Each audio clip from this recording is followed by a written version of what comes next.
હું દર વખતે મારું સબૂત સાથે જ લઈને આવું છું. આ મારી ભાણકી છે, 10 મહિનાની છે. કારણ કે બધાના ઘરે નાના બાળકો હોય ને, નાના બાળકોમાં પ્રોબ્લેમ હોય જ. અઠવાડિયે, મહિને, 15 દિવસે દવાખાને લઈ જવાનું હોય જ. તો એને શરદી, ઉધરસ, તાવ. મારો ફેમિલી ડોક્ટર ફ્રેન્ડ છે, એને એની પાસેથી દવા લઈ આવ્યા. 3 દિવસ સુધી અલગ અલગ 3 બોટલ આપી, પણ તાવમાં કંઈ ફરક પડે નહીં, શરદીમાં ફરક પડે નહીં, કશું જ ફરક પડે નહીં. આખું જામી ગયું, અહીંયા કફ થઈ ગયું. પછી સાહેબને ફોન કર્યો, દિવસે ન હોવા દે, રાત્રે ન સુવા દે, જમવા જ ન દે, રડ્યા જ કરે. સાહેબ મને કહે, જ્યાં સુધી ભૂખી રહી શકે ત્યાં સુધી ભૂખી રાખો, અને પછી એની મમ્મીનું દૂધ આપો, એના સિવાય કાંઈ જ નહીં. અને એની મમ્મીને પણ જમવામાં ફેરફાર કરી નાખો, રાંધેલું બંધ કરાવો, દૂધની બનાવટ બંધ કરો. એ જ્યારે ગામડે હતી મારી બેન, ત્યારે દૂધ ઘી ખાતી હતી. અહીંયા આવ્યા પછી મારા ઘરે મેં એને દૂધનું ટીપું આપ્યું નથી, છતાં એને ક્યારેય ફીડિંગમાં પ્રોબ્લેમ નથી. આપણે કહીએ ને આ દૂધ પીએ તો દૂધ આવે, એ બિલકુલ ખોટી માન્યતા છે, છેલ્લા નંબરની માન્યતા, વાહ્ય. એના બદલામાં હું એને શ્રીફળ ખવડાવતો. બીજું કે બીજા જ દિવસે જે સાહેબ મને કીધું એનીમાં આપો, એનીમાં આપ્યું એને, અડધા બોટલમાંથી અડધી કરીને એનીમાં આપ્યું. અને સાંજે 7 વાગે તો એ એકદમ રમવા માંડી. બોલો, ખાલી એટલો જ ફરક. સવારે એનું ખાવાનું બંધ કરાયું, પેટ ભરવાનું, અને એનીમાં અપાવડાવ્યું. તો નાના બાળકોથી માંડીને મોટી ઉંમરના મારા ઘરમાં બધા એનીમાં કરે છે. મોટા ભાગના બધા કાચું ખાય છે. 25 સભ્યો છીએ અમે. મારું વજન 105 કિલો થઈ ગયું હતું. હવે જે મુદ્દાની વાત કહું છું, સાંભળજો ધ્યાનથી. પેલી તો આ શિબિરની વાત કરું. આ શિબિરો મેં ઘણી જગ્યાએ કરી છે, અલગ અલગ યોગામાં, આમાં તેમાં બધામાં જઈ આવ્યો છું. પણ આ શિબિર એક જ વખત ભરી જાઓ, બીજી વખત આવો તો બહુ સારું છે. પણ આમાં એવું જરૂરી નથી કે આવવું જ પડે ફરજિયાત. આજે જે પણ કંઈ સાહેબે કીધું, અહીંયા અમે કહીએ છીએ, તમને સારું લાગ્યું તો 2-3 મહિના માટે અમલમાં મૂકો, અને પછી સારું લાગે તો આખી જિંદગી અપનાવજો. નહીતર તો હતા ત્યાં છીએ, ચા ભાખરીમાં ક્યાં વાંધો છે. આજે બેબીને 5 દાંત આવી ગયા છે. એક પણ દાંતમાં ખબર નહીં પડી કે દાંત આવે એટલે આપણને છોકરું હેરાન પરેશાન કરી મૂકે. બહેનોને ખબર જ હોય. આજે રસ બનાવ્યો, એ રસ પી ગઈ 1 ગ્લાસ. રોજ પીવે છે. સફરજન ખાય, ટમેટું આખું ખાઈ જાય. એની મમ્મી કરતા વધારે કાચું ખાય છે. એની મમ્મીને રોટલામાં જીવ છે હજી, પણ એનો નીકળી ગયો છે. હવે મારી નાસ્તામાં સવારે આજે ટાઈમની બહુ શોર્ટેજ છે, સવારે 1.5 કલાક લેટ થયો પ્રોગ્રામ ચાલુ આપણો, એટલે તો ઝડપથી અને ટૂંકમાં કહીશ, તો ઝડપથી સાંભળજો તમે. 4 ભાખરી સવારે, 2 કીટલી ચા, 1 કીટલી ભાખરી સાથે, અને બીજી કીટલી ખાખરા અને ચવાણા સાથે નાસ્તો હતો. 10:30 વાગે ફરજિયાત કોરા ખમણ, ફરજિયાત. એ પછી ગમે એટલા હોય હાલે, 10 નહીં હાલે, 20 નહીં હાલે. 12:30 વાગે દાળ ભાત શાક રોટલી, એમાં છેલ્લે જ બેવાનું હોય, વધુ ઘટું બધું ઝાપટવાનું, બચવા નહીં દેવાનું. મતલબમાં રોંઢે હાટું, રોંઢે નવું વસ્તુ. આપણે નવરાત્રીમાં નાસ્તાની ફેશન થઈ ગઈ, બધી જગ્યાએ નાસ્તો હોય જ રાત્રે. એમાં મારો રેકોર્ડ 10 વડાપાવ, 10 દાબેલી જમ્યા પછી. હો, શા માટે કહું છું? કઈ બહુ બંડાશ મારવા જેવી વાત નથી, આ ખરેખર ખરાબ વાત છે. પણ એટલા માટે કહું છું કે આમાંથી બેઠેલા જો કોઈ વ્યક્તિ આટલો ખોરાક ખાતી હોય અને એમ કે મારાથી આ ભોજન પ્રથા ન અપનાવાય, તો એ એકદમ વાહિયાત વાત છે. જો આટલું ખાતા હોય તો તમે તો ઘણું ઓછું ખાતા હશો. 1 ભાખરી 2 ભાખરી પડ્યા હશો. હજુ રાત્રે 12 વાગે નાસ્તો કર્યા વગર સુવાનું જ નહીં ક્યારેય. આટલું ભયંકર શિડ્યુલ હતું જમવાનું. વજન વધતું જ જાય. ઘરના બધા સભ્યો કે હવે ઉતાર, ઓછું કર. એવું નહોતું કરવું. યોગા કરતો, વોકિંગ કરતો, પછી એ 2 દિવસ પપૈયા ખાતો, 2 દિવસ તરબૂચ ખાતો, બધી પ્રોસેસ કરી આવ્યો, પણ ક્યાંયથી સફળતા ન મળી. અને આ ચાલુ કર્યું રસાહાર. આજે રસ પીધો, એવો રસ, મોસંબીનો રસ, શેરડીનો રસ, લીંબુ મધનું પાણી, આખો દિવસ ફરતો ફરતો આવો રસ પીતો. બપોરે 12 વાગે 1 ગ્લાસ, 4 વાગે 1 ગ્લાસ, 8 વાગે 1 ગ્લાસ, ને રાત્રે 10 વાગે. આવી રીતે રોજના 4 થી 5 ગ્લાસ રસ પીતો, અને રોજનું 500 ગ્રામ વજન ઘટતું હતું. 2 મહિના સુધી રોજનું 500 ગ્રામ, 60 દિવસમાં 29 કિલો વજન ઘટ્યું, બિલકુલ કસરત કર્યા વગર.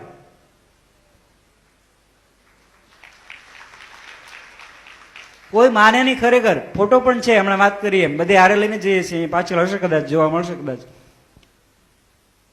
અશક્ય નથી બસ. અને રામજીભાઈએ વાત કરી દીધી કે હાથમાંથી, શરીરમાંથી 3 વખત ચામડી નીકળી ગઈ. 10 વડાપાવ દાબેલી ખાધેલા, બધું અંદર જમા હતું. ખેડૂતનો દીકરો છું, ઘી માખણનો તો ઢગલો વાળી દીધેલો છે.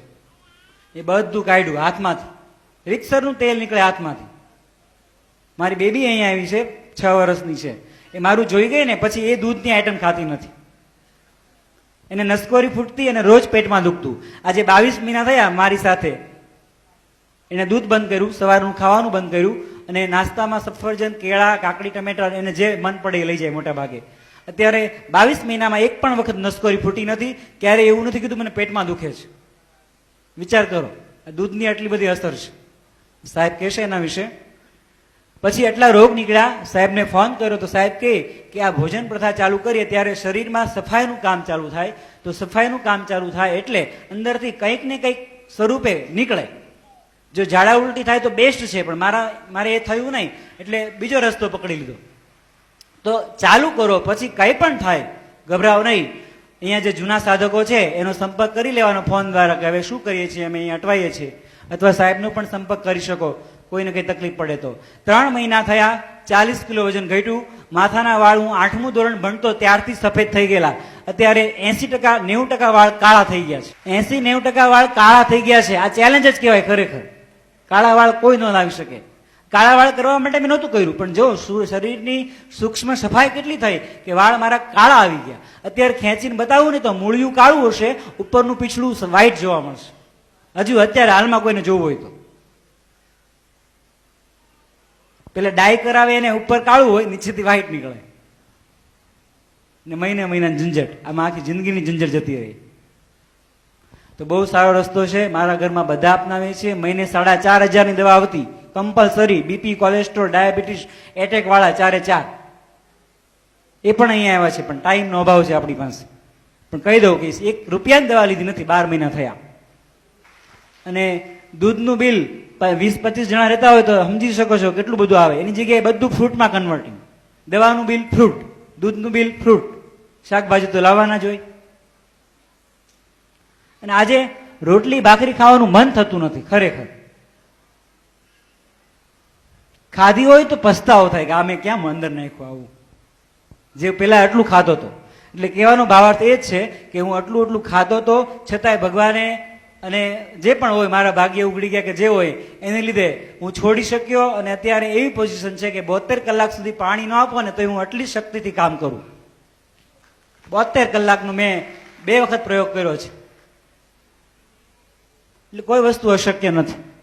હા, મારી વાઈફનું વજન ઓછું હતું, એનું વજન 5 કિલો વધ્યું. મારું ઘટ્યું 40 કિલો, એનું વજન 5 કિલો વધ્યું. બીજી એક કાકાની છોકરી છે, 40 કિલો હતું, એનું 45 કિલો થયું. એટલે પતલા હોય ને ગભરાય. અમારે ક્યાં જરૂર છે? અરે જરૂર બધાને છે, કારણ કે બધા ભૂલ જ કરે છે. શરીર ખોરાકનું બન્યું છે, ખોરાક ખોટો, શરીર ખોટું.